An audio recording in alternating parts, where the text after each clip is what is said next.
Di hamparan stepa yang melahirkan para penakluk, berdiri seorang kaisar yang mewarisi bayang-bayang kejayaan Mongol. Tahun 1293, Kublai Khan, penguasa dinasti Yuan dan cucu Genghis Khan, mengirim armada besar ke selatan menuju sebuah pulau jauh bernama Jawa.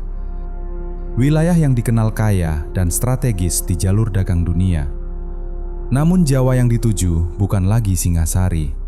Kerajaan itu telah runtuh setahun sebelumnya, dan dari puing-puingnya muncul kekuatan baru, cikal bakal Majapahit. Ekspedisi Mongol yang semula dimaksudkan untuk menghukum penghinaan terhadap kekaisaran, berubah menjadi peristiwa penuh tipu daya, aliansi sementara, dan perebutan momentum. Inilah kisah pertemuan ambisi kekaisaran dengan kecerdikan politik lokal, sebuah episode singkat namun menentukan arah dalam sejarah Nusantara.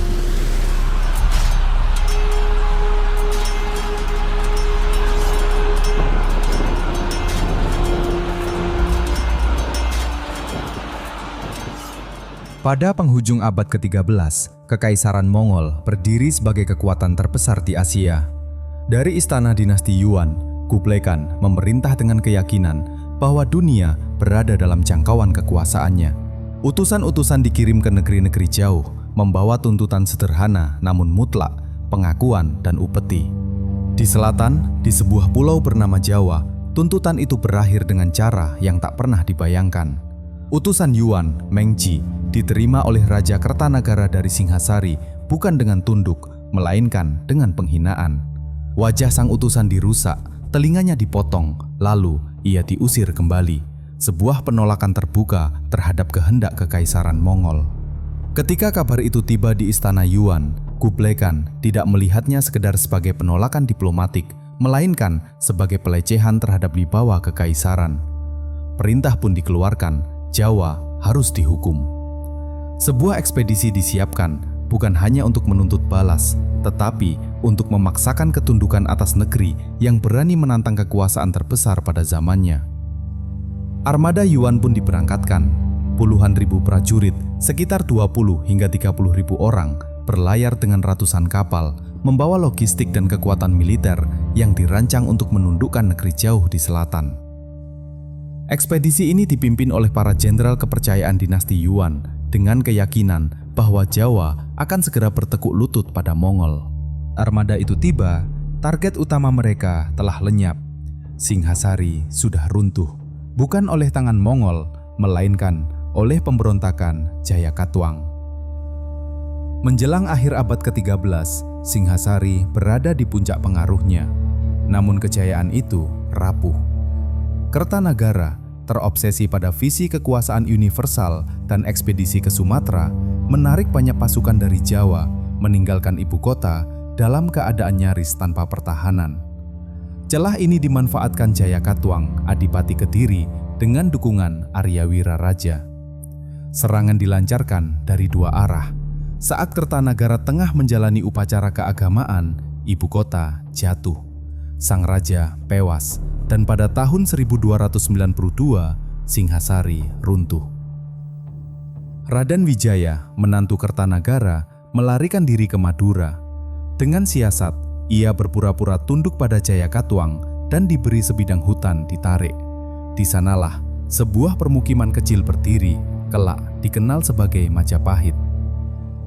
Dengan kecerdikan politik, Raden Wijaya mendekati pasukan Mongol.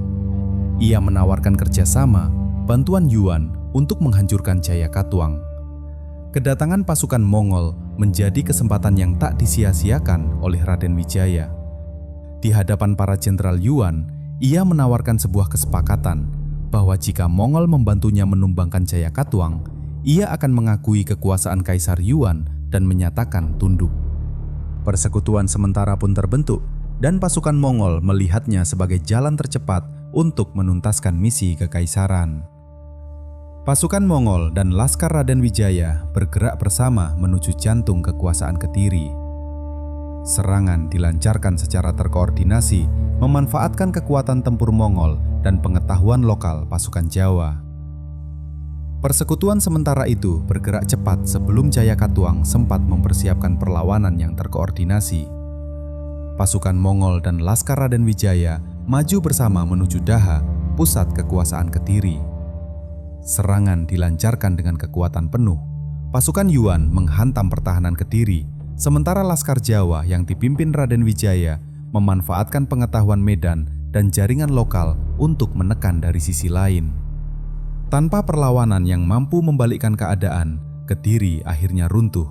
Jaya Katuang ditangkap dan dijadikan tawanan, menandai berakhirnya kekuasaannya. Balas dendam atas kehancuran Singhasari pun tuntas, sementara pasukan Mongol mengira misi mereka di Jawa telah tercapai tanpa menyadari bahwa mereka baru saja membuka jalan bagi kebangkitan kekuatan baru. Setelah tujuannya tercapai, Raden Wijaya melangkah ke babak terakhir. Dengan dalih menyiapkan upeti, ia memisahkan dan melemahkan pasukan Mongol, lalu menyerang mereka secara mendadak. Terjepit oleh waktu dan perubahan angin, pasukan Yuan tak punya pilihan selain mundur dari Jawa.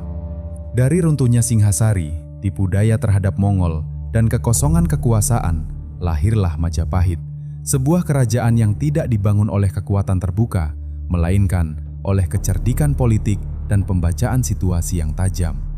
Dengan tersingkirnya Kediri dan mundurnya Mongol, Wijaya mengukuhkan kekuasaannya. Ia naik tahta dengan gelar Kertarajasa Jayawardhana. Desa Tarik berkembang menjadi pusat kerajaan baru yang dinamai Majapahit, diambil dari buah maja yang rasanya pahit. Dari awal yang rapuh dan penuh tipu daya politik, Majapahit tumbuh menjadi kerajaan besar. Puncak kejayaannya dicapai pada abad ke-14 di bawah Hayam Wuruk dan Mahapatih Gajah Mada, menjadikannya kekuatan dominan di Nusantara. Dari sisa peperangan di pantai Jawa, invasi Mongol meninggalkan bekas yang masih dikenang dalam sejarah sampai sekarang. Sebuah pelajaran tentang kekuatan, pengkhianatan, juga ketahanan peradaban. Dan kerajaan Majapahit bangkit dari Abu Singhasari, membuktikan bahwa bahkan badai terhebat pun bisa dilalui. Terima kasih telah menonton video ini sampai akhir. Jika Anda tertarik dengan kisah-kisah peradaban dunia, jangan lupa untuk klik tombol like, subscribe, dan nyalakan lonceng notifikasi di channel YouTube Sivilisasi. Terima kasih atas dukungan kalian. Kita akan bertemu kembali di petualangan sejarah berikutnya. Tetap penasaran, tetap berani.